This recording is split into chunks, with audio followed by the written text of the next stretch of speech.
account lang. So for those of you waɗanda Balfour's account da kuma Stakecute account har yanzu nasu bai samu ba ko kuma waɗanda sun daɗe amma ba su da Sela ko Balfour's account, there is free account wanda baka buƙatar sai Sela ko Balfour's ko Stakecute. Sunan shi Stakecute. Za ka je cikin browser ka ne ka rubuta stakecute.com, STAKE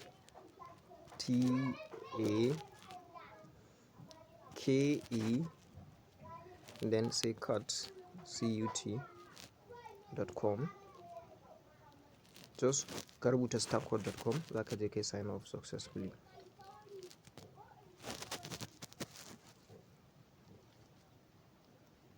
Bara mu jira ya bude.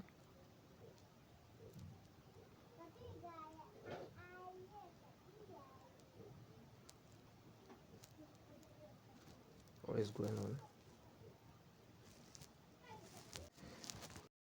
So zai bude maka nan, zan aje maku link ne da za ku registration da shi after wannan bidiyon. Let me copy the link first. Bari ne copy na shi sun yanzu. So zai bude maka nan.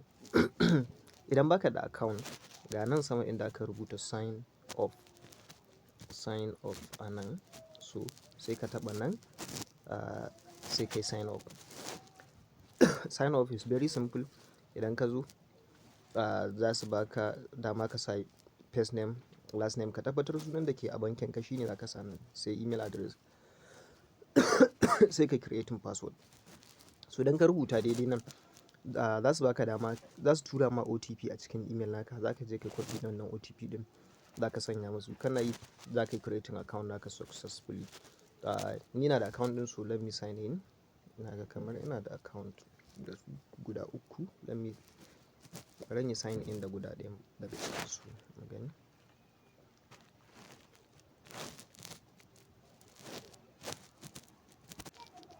So ni kawai zan yi login account dina. Let me see wani zan bari in sanya wannan na farko. Let me log into my account. So let me cancel this video tutorial. So as you can see nan yana da $66.67. Su in dollars suke biya, na farko idan kai registration nan kamar like a nan sama inda ke da n din nan alamar sunana nan profile din mutum yake, za ka shiga a nan, za ka yi setting na profile naka. Idan ka taba wacce kibe ta kalli kasa, za ka taba a nan, za ka zo za ka yi setting na profile naka, suna, email address, phone number da sauransu duk za ka zo ka sanya a nan. Sai bank detail ga inda za ka zo ka sanya bankin ka inda za su na yi ma payment, amma ba su karɓar hada country. Za ka yi selecting country sai ka sanya bank detail, amma ba su karɓar for Nigerians user do not use money point or pay kuda or pay bank. Ba su karɓar waɗannan online banking ɗin gaskiya. Ko ni ba zan manta ba sun taɓa wannan dina kirana ma kai tsaye suka ce in cire shi. So ba su karɓa gaskiya. And ga nan social media handle, sai social media handle a nan gwanan za ka iya sanya duka social media handle ɗinka, Twitter handle, Instagram, TikTok handle da Facebook handle.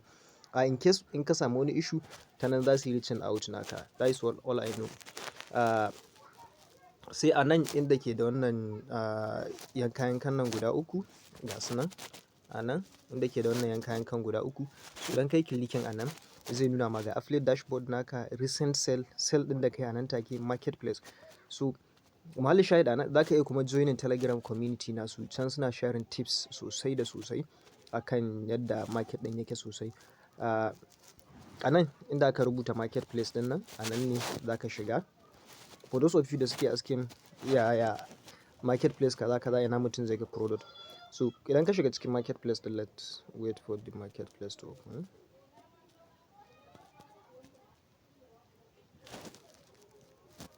So za ku ga su suna ba da irin top 3 product waɗanda aka fi sayarwa. Ga nan A7K, AMDIP, affiliate marketing for beginners, easy dollar maker upload. So gas nan idan ku diba nan marketplace din ce, ga sunayen digital product din nan, stellar publishing guide, bla bla bla, lucrative e-commerce business, ga su nan ghost writing income generator, 5k BAM, ga su nan 30 days pass income challenge, ga su nan duk sunayensu ne, video content workshop, ultimate income generator, ga su nan dai, ga su nan bank secret forex course. I love this course bank secret forex course, saboda lokacin da ina beginner affiliate marketing, lokacin na dan sayin harkar forex dama before in shiga affiliate marketing, na yi selling wannan course din kamar gyada, so I love this course. Na sella shi kamar gyada wannan forex trading, how to relocate to Canada if you have someone who want to relocate out of this fucking country. So crypto profit kit, this course too, I love it because I sell it like crazy. Even last 2 week da ya wuce na sayar shi, and one of the craziest thing, $100 yake, 60% commission, $60 na samu. So that is very, wannan za ka iya shiga next page. So in ka zo nan gwaran me za ka yi, let's say let me start with crypto. Za ka taɓa nan promote, za ka taɓa promote, like you want to promote the course ko, so as an affiliate za ka taɓa promote. So idan ka taɓa promote, me za ka yi a promote? Nan za ka zo ka samu affiliate link naka, nan za ka zo ka samu affiliate marketers group, nan za ka zo ka samu sales funnel, nan za ka zo, in ka ji ana cewa product research, idan ka taɓa promote nan za ka zo ka samu product research da kuma duk tools ɗin da kake buƙata domin promoting wannan. So like I said, ga sunan course ɗin nan, ga price nashi nan, an mara goshuwa 50% commission yanzu. So nan inda aka sa copy affiliate link below, idan ka taɓa nan ne za ka yi copy affiliate link naka. Nan copy link for affiliate webinar page below, nan idan ka taɓa, a nan za ka samu promotional materials, video promotional materials wanda ya magana akan affiliate marketing na wannan course din. Sannan nan idan ka zo sales page din nan za ka karanta duk information din da ke tattare da shi wannan course din.